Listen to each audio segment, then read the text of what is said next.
Hi friends, welcome to D3 channel.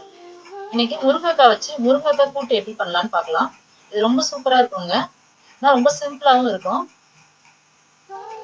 இப்போ வந்து கடாயில் வந்து எண்ணெய் காஞ்சிருச்சு. எண்ணெய் காஞ்சோடனே நம்ம சோம்பு போட்டுடலாம். சோம்பு போட்டோடனே கருவேப்பிலை வந்து 2 இனுக்கு எடுத்துருக்கேங்க, அதை நம்ம போட்டுடலாம். ஸோ சோம்பு பொரிச்சிச்சு. நெக்ஸ்ட் வந்து கருவேப்பிலை.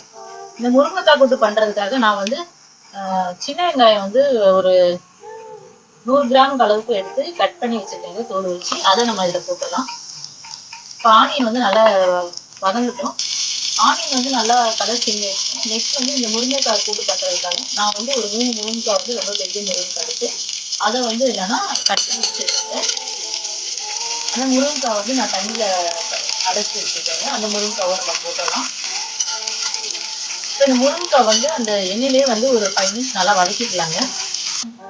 முருங்கைக்காய் வந்து நல்லா ஒரு 5 மினிட்ஸ் எண்ணெயிலே வதக்கியாச்சுங்க.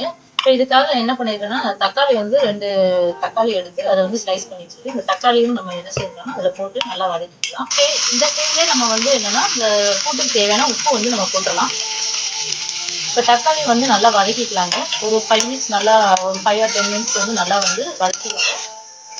இப்போ தக்காளி வதங்கினோடனே என்ன பண்ணணும்னா, வீட்டில் அரைச்ச குழம்பு மிளகாத்தூள் வந்து 1 ஸ்பூன் நான் போடுறேங்க.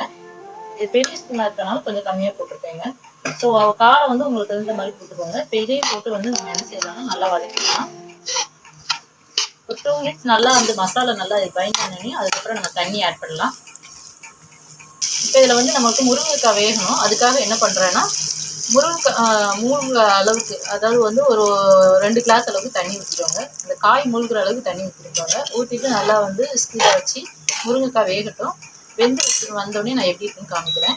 முருங்கைக்காய் வந்து நல்லா வெந்து வந்துருச்சுங்க. நம்ம ஊற்றின தண்ணியெல்லாம் நல்லா வற்றி இதுவாகிடுச்சு.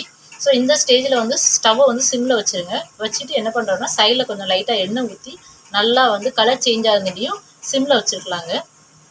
முருங்கைக்காய் வந்து செம்மையாக ரெடி ஆகிடுச்சிங்க. முருங்கைக்காய் போட்டு இந்த முருங்கைக்காய் போட்டு நீங்களும் வீட்டில் வந்து ட்ரை பண்ணி பாருங்கள். ஸோ இது வந்து என்னென்னா ரச சாதத்துக்கு சூப்பராக இருக்குங்க. காரக்குழம்பு, அப்புறம் வந்து என்னென்னா தயிர் சாதம், புளி சாதம் எல்லாத்துக்குமே சூப்பராக இருக்குங்க. ஸோ நீங்களும் வந்து வீட்டில் வந்து ட்ரை பண்ணி பாருங்கள். மறக்காமல் D3 சேனலை சப்ஸ்கிரைப் பண்ணுங்கள். அட் த சேம் டைம் உங்கள் ஃப்ரெண்ட்ஸ் அண்ட் ரிலேட்டிவ்க்கு ஷேர் பண்ணுங்கள். Thank you so much.